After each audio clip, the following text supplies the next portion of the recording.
it won't do to its friends as well as its enemies in order to get it somewhere. But I'm going to break a rule now. I mean, you mentioned 9/11. Basically, in public, I don't talk about it because it makes you such an easy target for abuse and false charges of anti-Semitism and everything, doesn't it? I've certainly noticed that. Yeah, so basically, I have stayed away from it because it gives them a focus to take the attention away from your main message. But since you've raised it, I'll tell you what I honestly believe. I think it probably started out as an all-Muslim operation, okay? But I think it would have been very quickly penetrated by MOSSAD agents. Now, it's not a secret. I detail it in my book. From almost the moment Israel was born, it had its agents penetrating every Arab government, every Arab military organization, and every Arab terrorist group, whatever. So they would certainly have penetrated this. And my guess is at an early point, they said to the bad guys in the CIA, hey, this operation's running, what do we do? And the Zionists and the neocons said, let's use it. Now, what is true and what is false, I believe, is beyond that, is not arguable. The towers, the twin towers, were brought down by a controlled ground explosion, not the planes. Now, I tell you in passing that among the friends I have are consultants who work for the world's leading civil engineering and construction firm. I'm not going to name it. But they have studied the film for me, and they have said there is absolutely no doubt whatsoever that the planes were brought down by a the towers were brought down by controlled ground explosion. And then we have the film of what is sometimes called the Five Dancing Israelis. Are you aware of that, Kevin?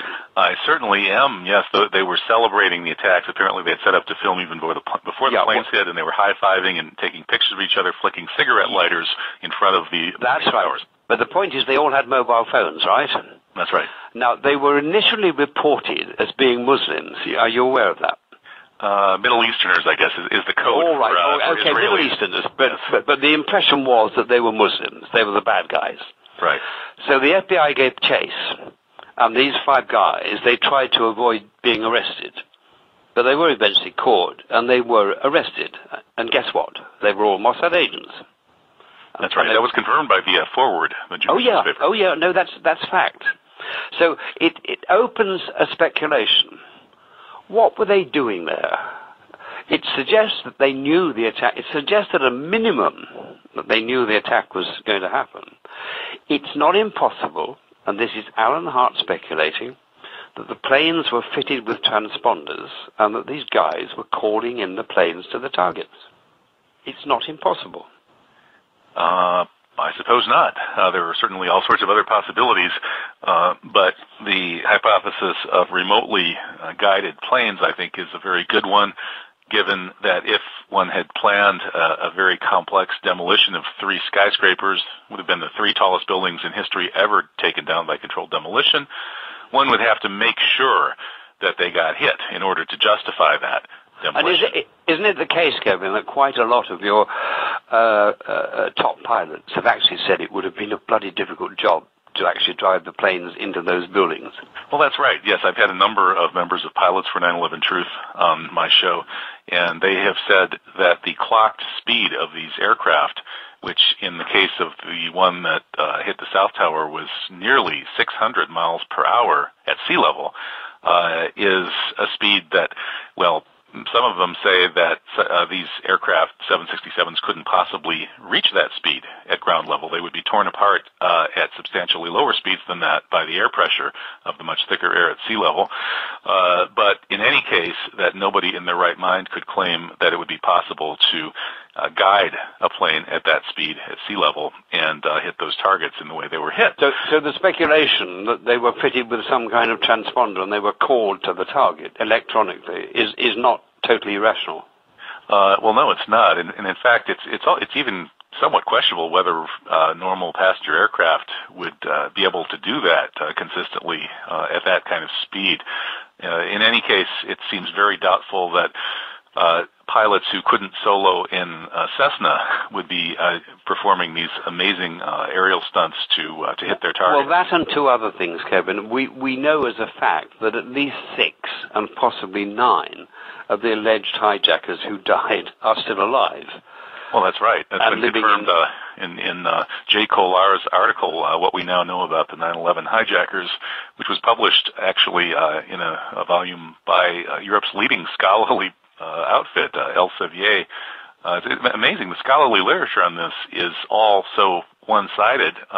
There's no counter-literature except for well, the only counter-literature, how dare you be so anti-Semitic? That's the only counter-literature. Right. And then there's also Cass Sunstein's counter-literature published in, was that Harvard Law Review? He's a Harvard guy who's now advising Obama, and he wrote an article about how to deal with these terrible conspiracy theories, and he argued that the government should be infiltrating these groups and spreading all kinds of diverse information to, quote, unquote, spread cognitive diversity among these groups, and that at the end of the day it might be necessary to outlaw conspiracy theories. Yeah, but of course the other, I think, fairly chilling background indicator is that we know that Wolfowitz and Pearl and others wrote this document, I've forgotten his name temporarily, about Rebuilding America's Defenses? Yeah, when they were advising Netanyahu. Oh, that was the Clean Break document. That's the one. That's the Clean Break document. Right. You know, and the strategy there was get rid of Saddam Hussein, roll back Syria, and attack Iran. That was all quite public. But we also know that Wolfowitz at some point was talking about the need for a Pearl Harbor incident. Well, that's right. Wolfowitz was obsessed with the strategic value of Pearl Harbor. And he had talked about how the Nazis believed they would have won World War II had they had that kind of Pearl Harbor-style incident to rally their population. Yeah, you see, I believe that the Iraq War, and I say this in my book, I believe the two prime drivers for the war were Wolfowitz and Pearl. I believe they were then supported and endorsed by the man I called Dr. Strangelove. You can guess who he was. He was Vice President Cheney. Right. And the whole of the neocons. And the reason why, you see, it wasn't an oil war. People say it was an oil war. I have spoken to oil industry chiefs, some of whom I know quite well, and they say, Alan, don't be mad. The oil industry needs stability.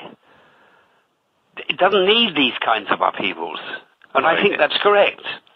That's right. James Petros has made that argument quite convincingly. I think the only available counter-argument would be that it's not so much the oil, it's the long-term geostrategy based on the oil that would make it important to occupy these parts of the world. Yeah, well, Israel had another longer-term strategic thing.